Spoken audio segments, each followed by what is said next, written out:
Okay, today I want to talk about the early Romanovs. And in this little lecture, I'm going to talk about the first Romanov Tsar, the reign of Mikhail Fyodorov. And Mikhail Fyodorov rules from 1613 to 1645. Here is a picture of Mikhail Fyodorov. And in these comments, I'm gonna keep things pretty general and then talk a little bit of politics, just so we have a sense of the lay of the land, what's been happening. So to recap what has happened, in the time of troubles, we had effectively state collapse. We had several different czars. We had various claimants to the throne, two false Dimitris, Vasily Shuisky, who had a pretty embattered and not that successful reign before he was ousted. Moscow was occupied by a Polish army. Meanwhile, Shuisky, who is trying to fight Cossack armies supporting the false Dimitri, invites Swedes into the northern country. An army of Swedish mercenaries come into Russia, and they don't leave for years as well. So what we have is a mess, and not something we would see as a sovereign power.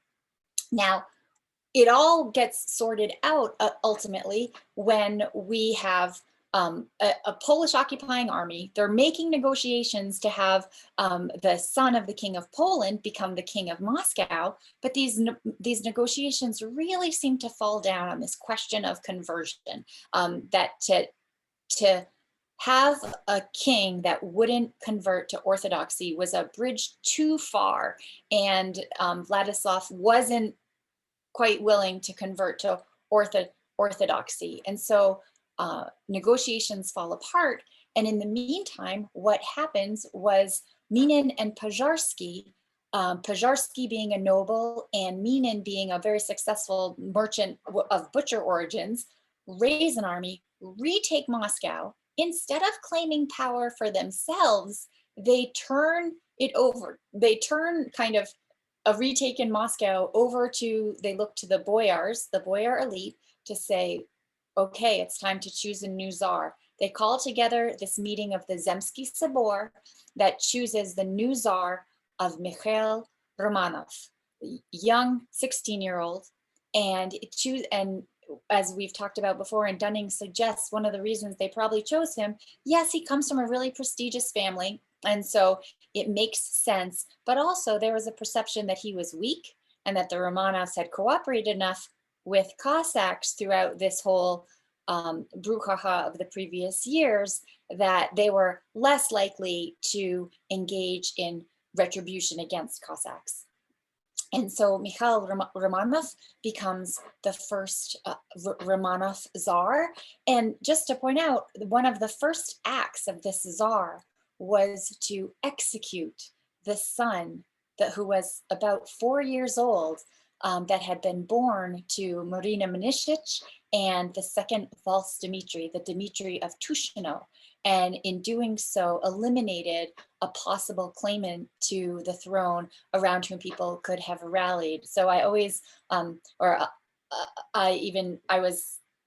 the utter brutality in this founding moment really came home to me when I was making dinner for my children at one point and had some Russian documentary film on, and in which they recreated that execution of a 4-year-old, and my small children were utterly horrified, and I hadn't realized how it was just one more reminder of how non-G-rated history is. At any rate, Mikhail, he accepted the throne, and he was capped with Monomach's cap, of a long-standing symbol of Russian, of the authority of the Russian Tsar. Although this object, this cap itself, captures beautifully the really mixed origins of Russia, and that Russia is adjacent, partly in and adjacent to Europe, but it is also very much part of Eurasia and linked to deeper Central Asian traditions as well. The cap itself supposedly comes from the reign of Manamach, so in the 11th century, but has been dated by art historians, etc., to be a thing made in the of an early 14th century design. It's a skull cap of more Central Asian design than, say, a crown that was found on Western European kings. The legend was that it was a gift from the Byzantine emperor to Constantine IX Monomachus to Prince Vladimir Monomach. But in reality, historians have established that no, it came from a later place. And historian Nancy Coleman has a wonderful short essay about this cap of Monomach in this book right here called Picturing Russia, Explorations in Visual Culture. So if you're more interested in that, I invite you to check it out. So at any rate, Mikhail is accepted in the cap of Monomach, as many subsequent czars will be. To this day, Minin and Pozharsky, who enabled him being put on the throne, are regarded as heroes. So this right here is a statue. This is the Millennium of Russia statue. And this statue is located in Novgorod, Russia. And here we see this is Kazma Minin on his knees, presenting the scepter of power to the young czar.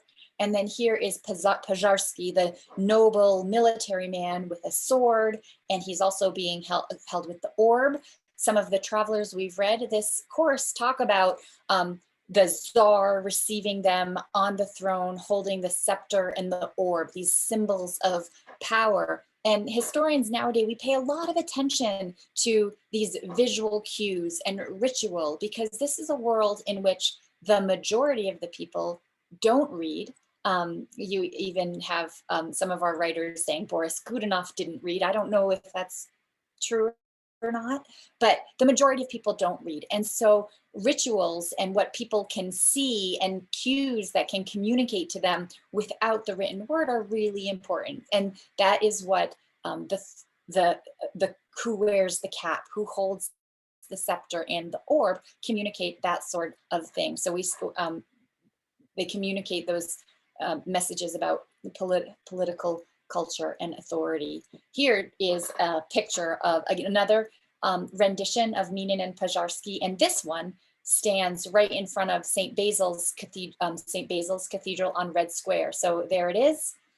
Here it is close up, and again, Minin is standing in this one, and Pozharsky is sitting. So these different statues change up the symbology.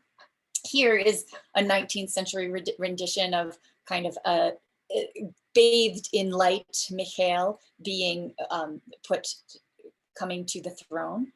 And here, just to kind of to locate you in time, if you ever go to Moscow, so if you ever go to Moscow, here's a little map. Here's the Moskva River. Here's where the Kremlin is. So these are all the Kremlin buildings. And then here is the Red Square.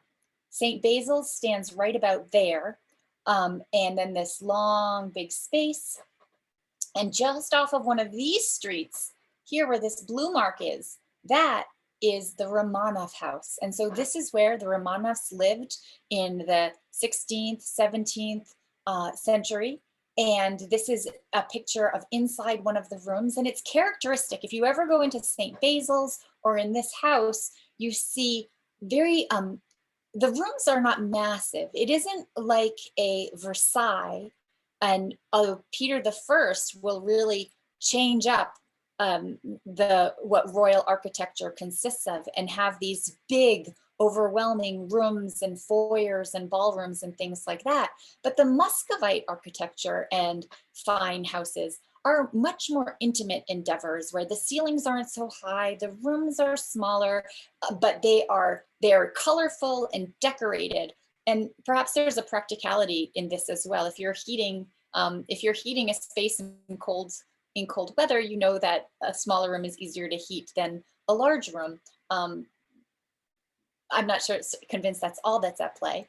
While we're at it, I just want to diverge a little bit and show you another little bit of architecture coming from my own research. So just a little bit past where this house is, let me actually come back here because, so a little bit past where the Romanovs lived, probably about over here, was a big marketplace where also some boyars lived. And this is, let me see if I actually, yeah, if you can see right here, this is, I can actually even move these for you. Okay, so here we've looked at the Kremlin, and here is about where the Romanov house is. If you come up this street and come right up here to about Chisty Prudi, there is, I want to show you two images of these churches. And here I'm just kind of snaking in some of my own research. So right there on that place was a church that was built. Here is a drawing of the church, and this was a church that was built in the 1690s by a very wealthy merchant family. And this church is built in what's called the kind of Baroque style, that Baroque, a very kind of ornate, emotional aesthetic that people very much associate with the Counter-Reformation of Catholicism, right? One way to think about Catholicism's reaction to the Reformation is a doubling down on ritual and mystery and even emotion, in contrast to a Protestant approach that was textual based and a more cerebral, austere attempt at constructing one's relationship with God, as opposed to ornate churches and ritual sacraments and holy water and incense and candles and kind of symbols, as opposed to just getting right down to the text and the holy word.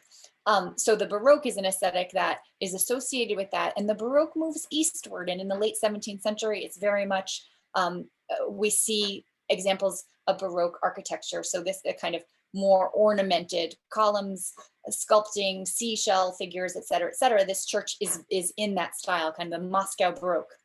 And this church, which was built in the 1690s, was razed to the ground in 1933.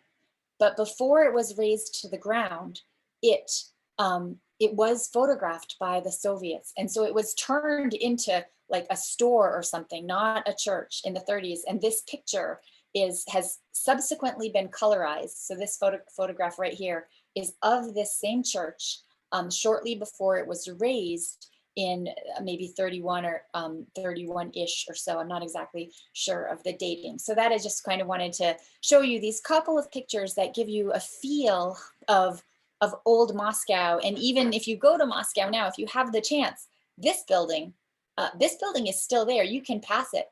And amidst much, much newer buildings, centuries later constructed. So the history is all around you. And also, if you're really interested, there are wonderful websites that can kind of take you on virtual walking tours of historical Moscow. And I have spent many hours doing that sort of thing. And if you might be planning a trip, I encourage you to do it as well. I'll skip going into large detail about this right here, but that church that I just showed you was built by the Filatov merchants in the 17th century, and the church was here, and their compound was just around the corner from it. This is a map of their compound that I found, and I wanted to kind of just take a little bit of a moment thinking about what the city of Moscow was like in the 17th century. This map doesn't necessarily tell you so much, but just know this is the whole compound. And so you have a house and living quarters. And as a general rule, for some very rich people, they can have a first floor that's in stone. And then the second or third floor were built in wood. And they often had a balcony going across the top. But inside you would have a different house for a kitchen, or for doing the laundry, or dyeing things. If you were going to be making soap, for example, you're running boiling pots with some chemicals that are pretty unpleasant. And so you'd have kind of your own little shack out in the courtyard to do that. These are these right here are carriage houses. These are very rich people, so they have maybe even more than one carriage. And then there's animals that are kept right there. These particular merchants were notorious for actually keeping chained bears at the gate. And in the night, and this was something that would pretty typically happen as well, people would release in their dvors and even on the streets, vicious dogs, as sort of a way of keeping, like, no one that shouldn't be out in the street should be out in the street in the middle of the night. So numerous reports indicate that people letting out vicious dogs were one thing that made it dangerous to roam streets at night. And the reason, and there was an intention to it, to kind of keep criminals at bay and keep them in their place instead of getting up to mischief at night. And this particular merchant family even kept a chained bear at its place. But with that, back to the Romanov dynasty and some of the political things that were there. Now I see a couple of hands up. Are there questions right now that you would like to ask? Or if so, I'll take them. And then, or if not, lower your hand, please. I wasn't sure if that's just a leftover. Okay. All right, good. Okay, so no worries, that's fine. So the Romanov dynasty, oh, this is already second. Mikhail Feodorovich comes to the pole, and basically two things I want you to know is that he's got to get these armies out of Russia, and that happens that takes a while. In 1617, the Peace of Stalbovo is concluded, and with that, the Swedish army leaves. And then it is the Truce of Deluno that is formulated in 1618 that gets the Poles out. Now, when the Polish army comes out, part of that agreement is that Filaret returns to Russia. If you'll remember, it was Nikita Romanov, the head of the Romanov clan, that in the time of Boris Godunov, some people, as Masa tells you, were thinking he might be another good candidate to take the throne. Well, Boris Godunov kind of solves that problem by forcing him to become a monk, where he takes on the name Filaret. In the process of negotiating with the Poles over potentially having Vladislav take the throne of Moscow, a contingent of boyars, including Filaret, goes to Poland. And when they do, they end up being kept hostage there, sort of under house arrest. I don't think they're kind of thrown in any dungeon, but they're kept under house arrest. They're not allowed to return until, through this Truce of Deluno, Filaret comes back to Moscow. And historians of Moscow pretty much agree that once Filaret gets back, he has a stronger personality than his son, and he is made the head of he is made patriarch. So now he is the head of the church, and his son is the czar. And by most accounts, here's kind of Boris Godunov, his son Fyodor is early killed. Irina, his sister, was married to Fyodor, and they were the son of Anastasia. So over here you had Nikita, and Nikita Romanov is the father of Filaret, and then their son is Mikhail Romanov, who was czar from 1613 to 45, and then Alexei will be the second Romanov czar. Now, I want to kind of pause on this dynamic because it really becomes an issue during the reign of Alexei Mikhailovich. So Filaret comes back. He is the more forceful personality. He is the father of the czar. He is the head of the church. And many people see Mikhail's reign as, once he gets back to Moscow, he's kind of taking his dad's orders, particularly with going to war against Poland. So next czar comes around, and the next patriarch, when Patriarch Nikan down the road, he says, well, the previous patriarch gave the czar's orders, I should do the same. But at that point, it doesn't fly so well. And so we're left wondering, was Filaret, or I'll even suggest to you a different interpretation. So it wasn't so much that at that point, everyone in the powers that be in Moscow recognized that the church authority was higher than the secular authority, but rather that Filaret was the stronger personality than his son Mikhail. And here's a picture. It is during the reign of Mikhail that Adamoliarius goes to Russia and has his audiences. And so here is an inset from his book. And here is a picture of a boyar. So we see kind of that long, richly brocaded fabric of some sort that makes up the coats, and these tall standing, luxurious fur hats that were characteristic. Several people have kind of communicated that those were characteristic of czars. So what are some of the things that happen in this reign of Mikhail Feodorovich to know about? Well, the first thing I would say is there is a conservative restoration. There is a real sense that things have just went to hell in a handbasket, and maybe it was because we lost God's favor, and so there's going to be this reestablishment of a much more conservative approach. Now, here's one of those urban legends in Russian history that I have not gotten to the bottom of. But once upon a time in some book, and I feel like I spend 20% of my life looking for facts or texts or notes that I once took nowadays. But once upon a time in a book, I read somewhere that an indication of how conservative this reign was that in the reign of Mikhail Feodorovich, they had some naked Italian statues draped over that, kind of some Renaissance art. And we know that, I remember Ivan III, who's Sophia Paleologia, comes to Russia. She brings architects with her. They bring vodka and they bring Renaissance architecture and styles. So it's conceivable to me that there could have potentially been Renaissance art.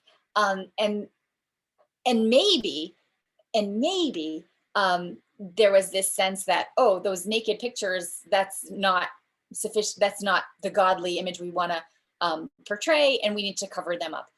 I'd love to get to the bottom of that. If any of you ever come across information that can help answer this historical question for me, I'll be super grateful. But anyway, even that factoid aside, that may or may not be true. If it was true, it'd be super illustrative. But in lots of other ways,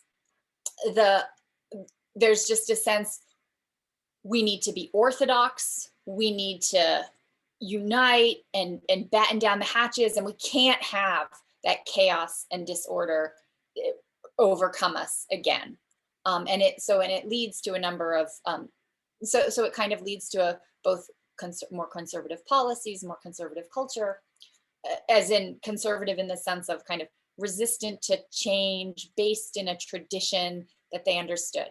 Now, in terms of geopolitics, to repeat, they need to get these foreigners out, and the Peace of Stelbova gets the Swedes out, Delino gets the Poles out, and then what they're going to do is they're going to fight some wars with Poland anyway, and they're also going to build the Belgorod line. So over the course of the 17th century and beginning in the reign of Mikhail Fyodorov, this series of structures, and they're different things. Sometimes they're ditches, sometimes they're embankments, sometimes they're towers, gets built. These maps here show, this is based on the work of Brian Davies, shows these defense lines that get built. I mean, and it's not a totally clear line, but basically what they're doing is building something that will protect against Tatar armies, that armies on horses, they can't cross this ditch, or they can't cross these ramparts, or that there's fencing that blocks them. And I think one thing that has been remarkable to note is that this is probably the largest infrastructure project of the 17th century. And it's a really ambitious government project. If you get right down to it and you were standing one, you might think, this like pile of logs or this ditch isn't such a big deal. And it's kind of because our modern cast, do we see a highway? Do we see a bridge? Do we see towers? And even though it wasn't that, this line, this defensive line, really took a lot of state coordination and energy, and it is largely directed at stopping invading Tatar armies. So what does that tell us? Well, one thing it tells us is that we've got a state that is able to mobilize resources and is able to accomplish something. All right, so what else happens during his reign? Well, we have the Moscow will go to war against Poland twice, and they will lose. So they kind of jumped the gun a little bit, and in some ways, this is still in the wake of their kind of the first war. We're still in the time of troubles very much, and they're trying to retake Smolensk, which had been Russian and had gone to the Poles. They're unsuccessful and do not take Smolensk. This is Smolensk, now very much a Russian city, but it isn't in the early 17th century. And then again, they haven't taken Smolensk.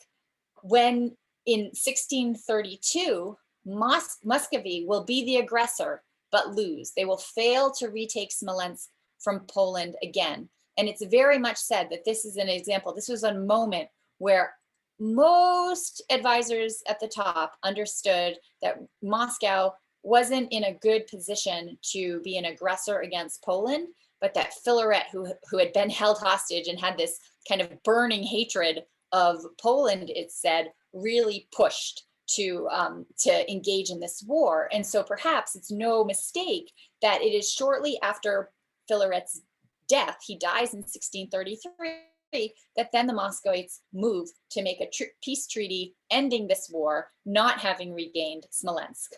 And so maybe it goes down as an example of not very savvy, not a very savvy move. All right, and with that, that's all I'm going to say about the reign of Mikhail Fyodorov. We'll be back soon with more about Alexei Mikhailovich.